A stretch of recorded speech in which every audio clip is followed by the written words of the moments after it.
Assalamu alaikum wa rahmatullahi wa barakatuhu.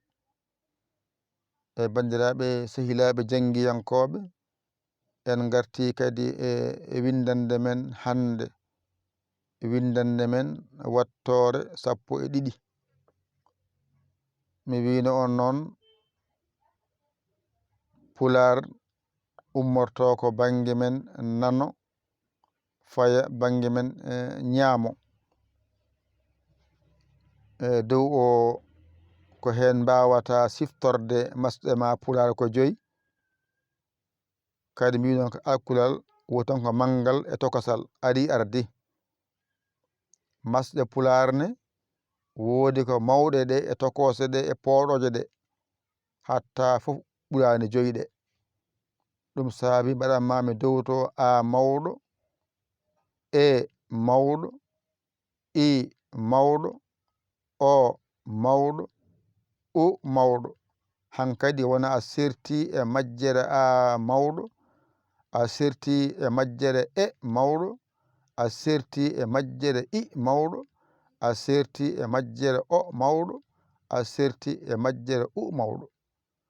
Ngarana a tokoso, e tokoso, i tokoso, o tokoso, u tokoso. Ɗon ɗigga ceerta e majjere a tokoso, ceerta e majjere e tokoso, ceerta e majjere i tokoso, ceerta e majjere o tokoso, ceerta e majjere u tokoso. Ngarana a poɗɗo, e poɗɗo, i poɗɗo, o poɗɗo, u poɗɗo. So ɗiggi hankadi wona a serti e majjere a poɗɗo, a serti e majjere e poɗɗo, a serti e majjere i poɗɗo, a serti e majjere o poɗɗo, a serti e majjere u poɗɗo.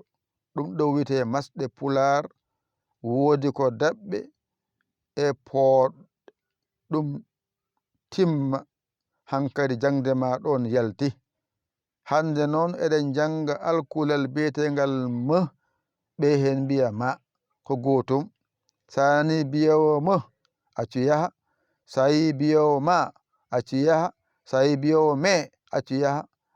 Andu tan ko alkulal ngal no windorto, mbawa ngal windude, mbawa ngal jangude. Wadde m holno masirte? ƴettu alkule gonɗe dow ɗe masɗe ɗe nanna hen wawa jangade. Joni noon jangen.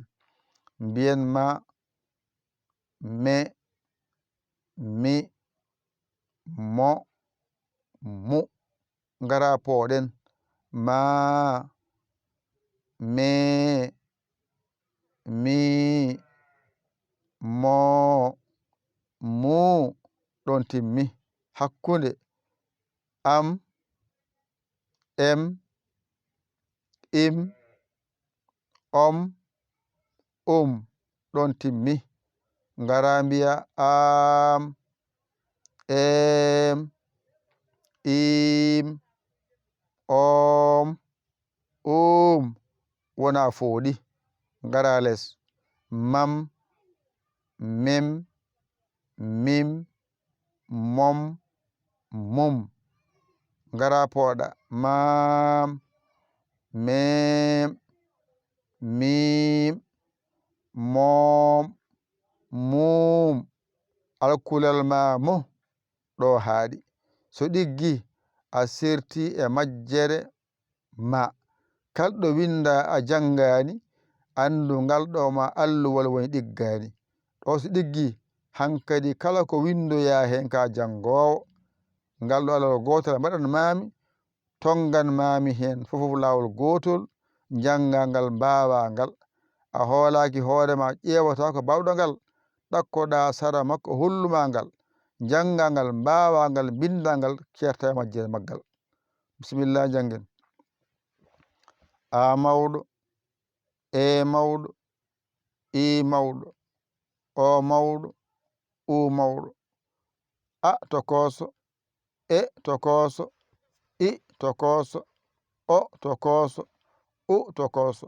Ngara pooɗen a, e i o u ngara masen alkula ngal wiide ko m ɓe he mbiya ma mangal tokosal ngara masen ngal walla ngara ɓasel ngal no mbiyeten ma ene wonde a me ene wonde e mi ene wonde i mo ene wonde o mu ene wonde u daga yi hen a e i o u e nder hen ngara mbiya ma ene wonde a poɗɗo me ene wonde e poɗɗo mi ene wonde i poɗɗo mo ene wonde o poɗɗo mu ene wonde u poɗɗo daga andi masɗe ma naati nder ɗon ngara hakkunde am em im om ngara pooɗa am em im om jippoles mam mem mim mom mum ngara pooɗa mam mem mim mom mum hakkunde kala ko ni masirte ɗiɗi dow ɗiɗi hakkunde ɗiɗi less dow o jiya masɗe ɗe gona yeeso alkulal ngal hakkunde o masɗe ɗe ngado alkulal ngal hakkunde o jiya masɗe ɗe lombo e nder hen koni foti alkulal kala ngal masata koni masirte ɗiɗi dow ɗiɗi hakkunde ɗiɗi less ngala wasa fodde ngala fooɗa ari ardi bisimillah jangen ɓaren a e i o u mowɗe gasi tokosa ngara a e i o u ɗon timmi ngara pooɗa a e i o u ɗon timmi m mawɗo m tokoso ngara masen ma me mi mo mu ngara pooɗen ma me mi mo mu hakkunde am em im om ngara pooɗen am em im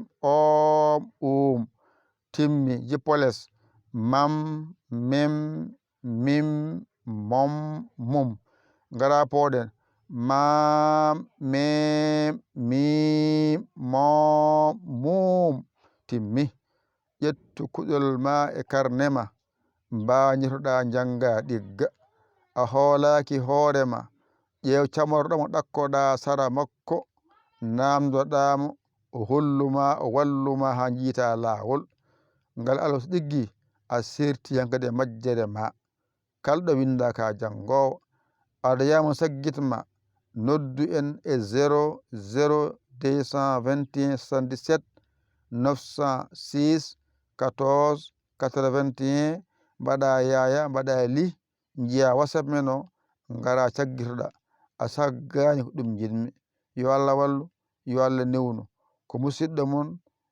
giɗo mon almudo mon nder e boowal yaya li kola Sénégal alhamdulillahi rabbil alamina on jarama wassalam ƴette kuɗi mon e karneji mon mbañitoɗon jangon ɗigga yo Allah wallu kadi yo Allahu o newnu wassalam